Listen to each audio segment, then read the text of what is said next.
welcome to the program today. I'm Layo Olarinde. We start in northeastern Congo, where 6 Chinese miners and 2 Congolese soldiers have died in a gold mine attack. 2 other miners were abducted and their whereabouts remain unknown. A militia known as the Cooperative for the Development of the Congo, or CODECO, has claimed responsibility for this attack. According to a member of a local civil society group, the attack targeted the village of Gambala and the nearby Camp Blanquette gold mine in the Ituri province. As the militia seek a share of the region's gold and other resources, Eastern Congo has been devastated by a decade of fighting between government forces and more than 120 armed groups, often involving bombs.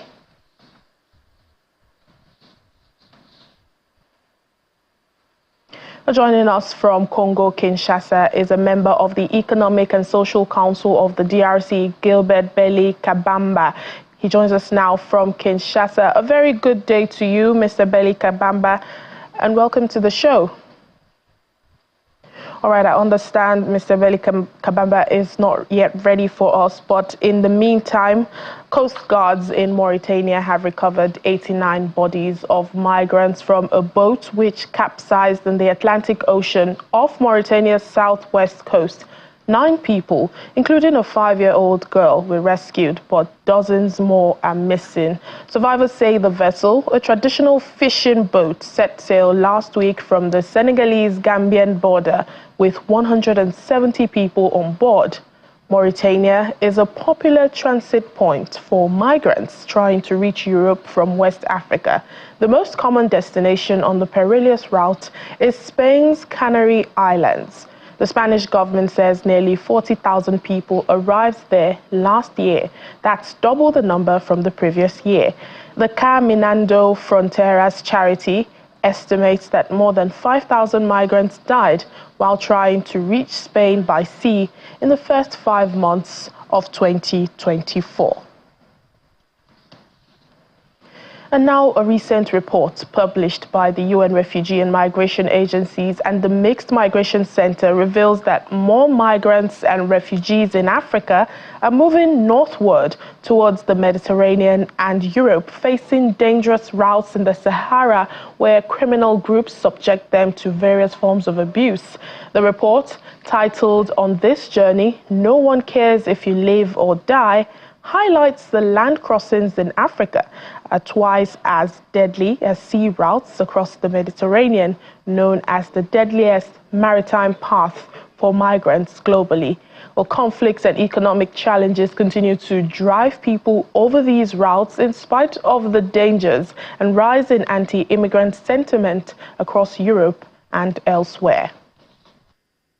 Many people tell us that they are aware of someone who has died on the way, or normally more on the land routes than on the sea routes. The risk of sexual gender-based violence has also increased to 15%. It was 12.5% in the previous report.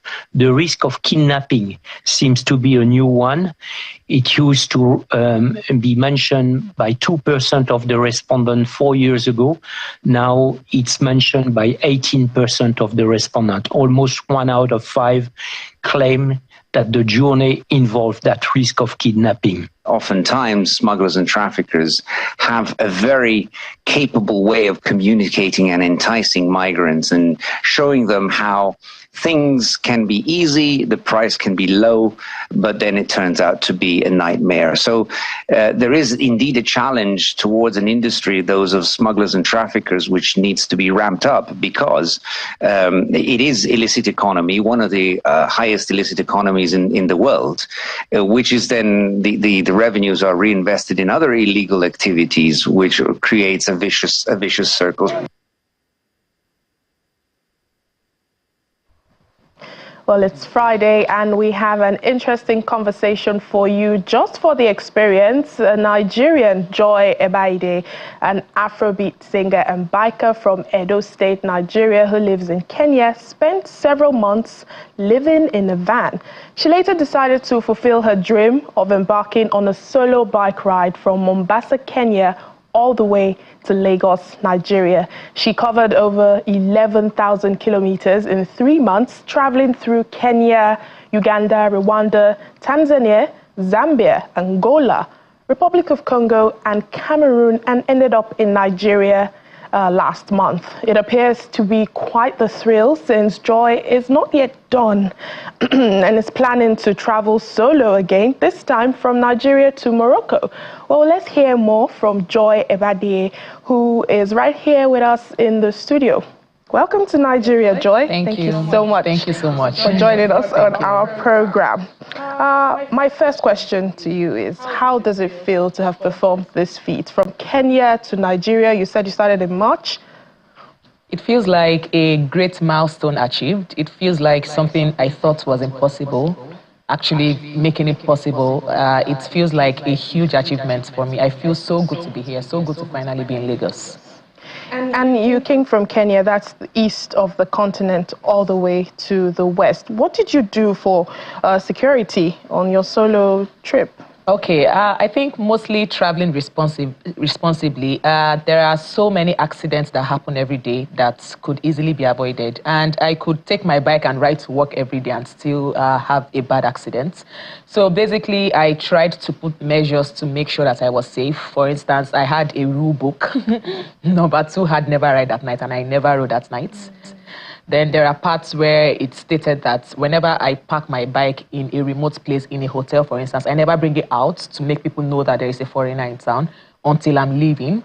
Then there is something about bikers, female bikers. Our helmets, our clothes make it hard for people to know that we are female. That helped me a lot. And the truth is that most times when people know that I am female, they want to favor me more than hurt me. I know the world is a wicked place, but I actually found a lot of favor on the road, so... Okay, speaking of that favor, who were the most friendly people you met? And yes, right, men were always fascinated. Okay, so mostly in remote places. Amongst bikers, my bike is small, but in remote places, my bike is massive. So when they see me with the massive bike, they want to favor me, they want to do good. So in many countries, I got a lot of favors from people just fascinated about what I was doing. So their reactions would have been, surprised that, oh my God, this is a woman doing this. Woman or man? Wow! Oh, the old exclamations, the saying things that, oh my God, they can't imagine someone from this country doing this. Where are you from? What inspired you? Where is your family? Where are your parents? I got those questions a lot. What inspired you? That question. You see, when you've experienced life in a way that it teaches you how short it is, when you experience how truly short life is firsthand, there are things that don't matter anymore.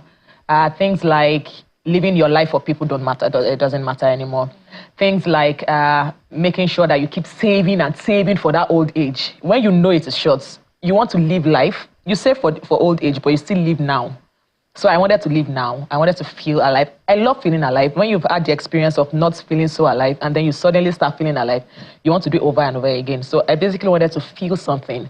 I wanted to do something out of the ordinary. Something that when I think about it, even on my deathbed, whenever it comes, I am happy to go because I know I've put out everything I have. Yeah, basically.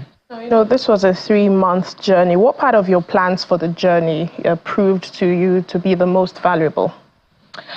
I'd say the most valuable part of my journey was my mind shift, knowing that I can achieve anything. So yeah, we do have challenges every day, but then somehow I overcame challenges one would think was impossible.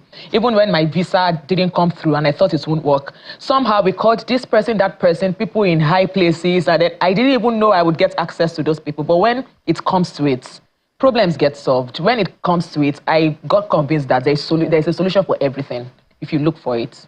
And you're a singer and, you have some other job. Tell us about this, and also, how did you find the time to travel for extended periods? Okay, yes, I'm a singer. I actually started singing last year. Okay. So I haven't exactly ventured so much into music. When I came back to Nigeria last year, November, I pursued some things about music and then shifted totally into travel because this took everything I had. My mind, physically, everything went into travel. So what do I do for a living? I work at night, actually. I work for a company in the Netherlands. I do erotic writing, and that's all I'll say about that. Okay. Erotic writing, yeah, for a company in the Netherlands. So it's all online, it's all remote. I usually work at night. I have a timetable for every day, and then I travel at a particular time during the day, sleep at a particular time. And okay, so my time was divided into 4. It was travel, sleep, editing, and work. And so even while you were on the trip, you were... Oh yeah, I worked almost every day while I was in the trip because I needed to sustain myself. Indeed. Yes, so I had to keep working and traveling. So you want to do this again, but from Lagos to where? Morocco. And when do you think you start that? I'm thinking the 29th of August was the date I penned down for a long time, but seeing as there are so many things to do in Lagos, yes, I'm hoping it's still the 29th of August. But if not, if there would be anything postponed, it would definitely be September. But yeah, I'm thinking the 29th of August from Lagos to Morocco. And we wish you safe journey when you do that. Just one final question. You know, there's this issue of African countries not being open to one another. I mean, you mentioned that, you know, you had issues with your visa. What is your view on this? How can this change? Being that you've moved from Kenya to... List the countries, how you know, from Kenya to what country, till you eventually reached Lagos. Okay, so I started in Kenya, went to Uganda. I had an initial route, which I didn't use. So it was supposed to be Kenya, Uganda, South Sudan, CAR, Cameroon, Nigeria. But then I changed routes to Kenya, Uganda, turned around, I did Tanzania, Zambia.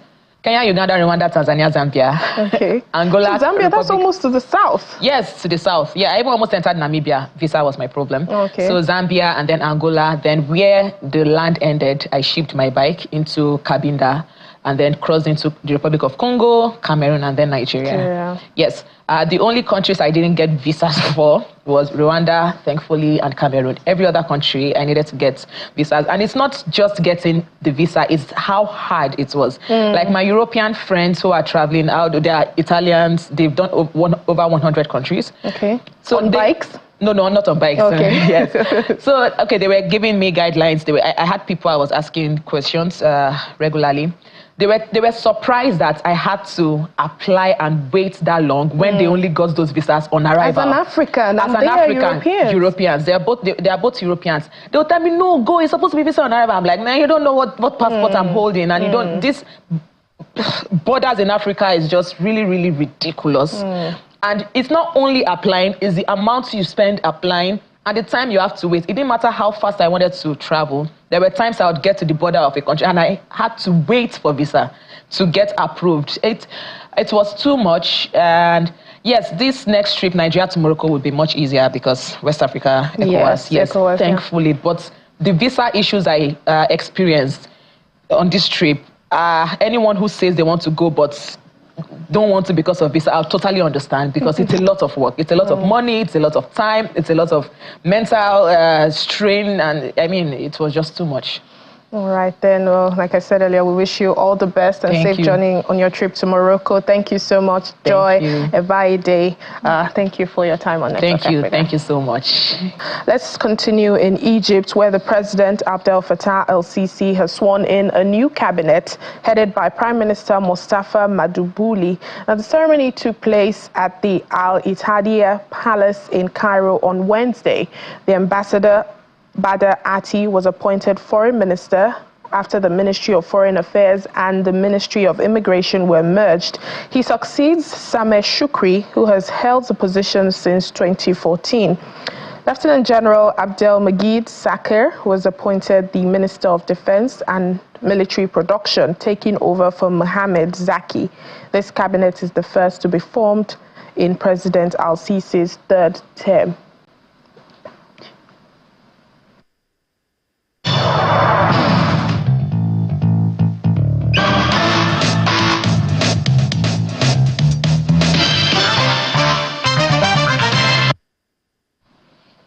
Welcome to our Africa Tech segment. Showcasing their projects allows budding scientists and innovators to gain recognition and attract potential investors and collaborators. It also helps them get useful feedback on how they can further refine and improve their works, which is why the STEMite Zone Fair is providing a platform for students in Lagos State here in Nigeria to explore, create, and present their inventive ideas.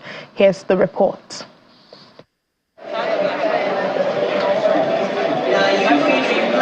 Creativity and innovation are in full bloom at the STEMite Zone Fair in Lagos, where some young talents across the state come together to showcase their inventive ideas. An automated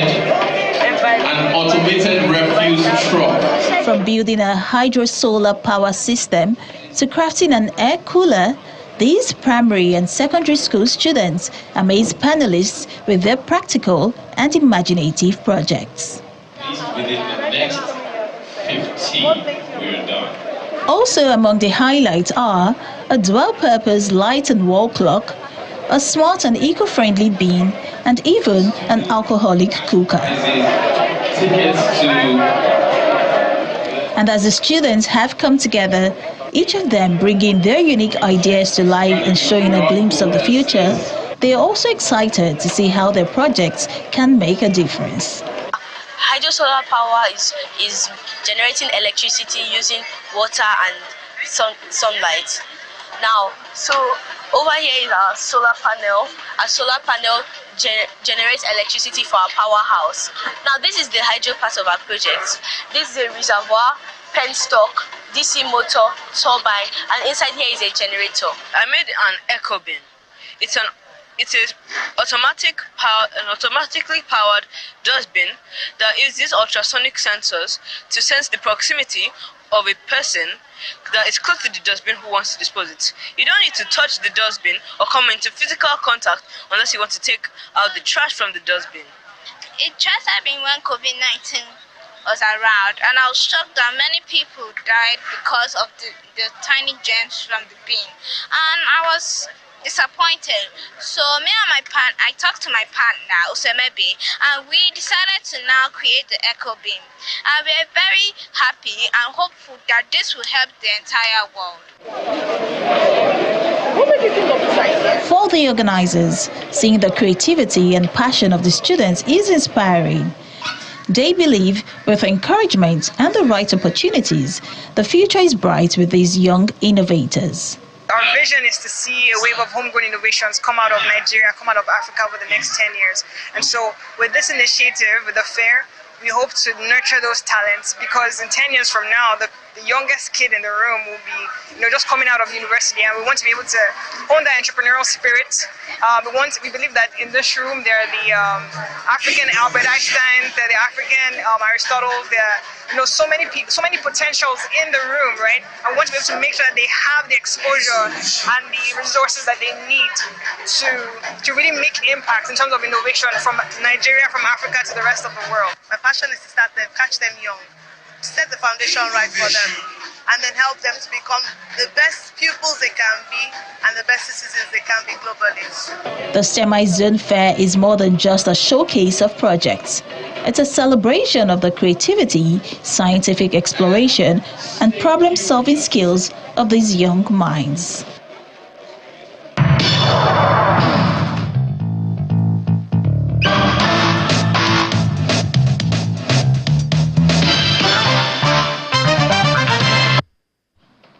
The Deputy Director General of the Food and Agriculture Organization of the UN, Beth Beckdahl, is in South Sudan on a 6-day mission in an effort to bring attention to the country, hinging on its vast agricultural potential to move it to a growth trajectory. Her visit comes amid concerns of a dire food security situation expected to get worse when floods hit later in the year. However, South Sudan is filling the gap through resilience-building measures such as supporting local seed production, building infrastructure to improve access to safe water, and providing nutritious meals to school children. Ms. Beckdahl's team includes FAO Director of Emergencies and Resilience, Rain Paulson, and also the FAO Director of the Land and Water Division, Lai Feng Li. we've heard while we've been here the importance of having a fresh water supply for the people of this area. They no longer have to walk long distances, 2 to 3 hours, to a nearby stream, a nearby river, to be able to have the kind of water that's needed, the high quality water that's needed, the safe water that's needed to drink, and to also have the most basic of hygiene services for themselves. This is a perfect example of how we collaborate with the government of South Sudan, with important partners, resource partners like the African Development Bank, and bring the full capacity of FAO leadership to the people of South Sudan. We provided funding for FAO to upgrade this facility. As we were told, I think it supports about 10,000 cattle per season. And this is running water, surface water. It's not something that just come down. So it's, the way it's utilized is very conservative. They make sure that it's available to the community for the whole year. FAO's role is to come in alongside with a vegetable garden that was built about 2 years ago. And our contribution is to provide short cycle crops, okra, eggplant, and these types of crops really just help supplement the other daily meals that the WFP colleagues are providing to the students here.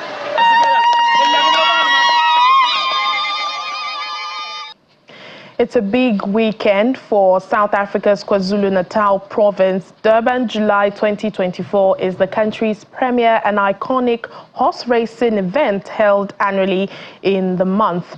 The event generates significant economic activity through ticket spending, betting, food and beverages, transportation and entertainment. The Chief Executive Office at Proudly South African, Happy Ngidi, the officer, believes that the Durban July is a strategic platform for entrepreneurs to elevate their business presence, connect with key players in various industries.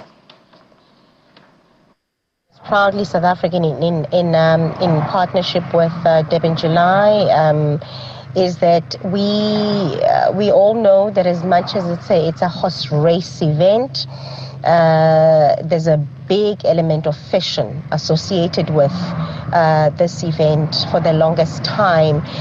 This is the one day in the year that people really want to show off. They come out all dressed in the nines, looking all amazing and beautiful and strutting their stuff at Greyville.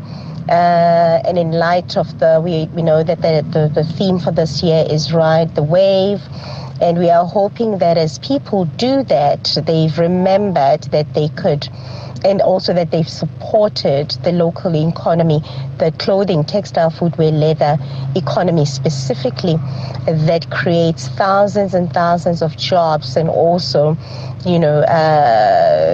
enables the economy to thrive.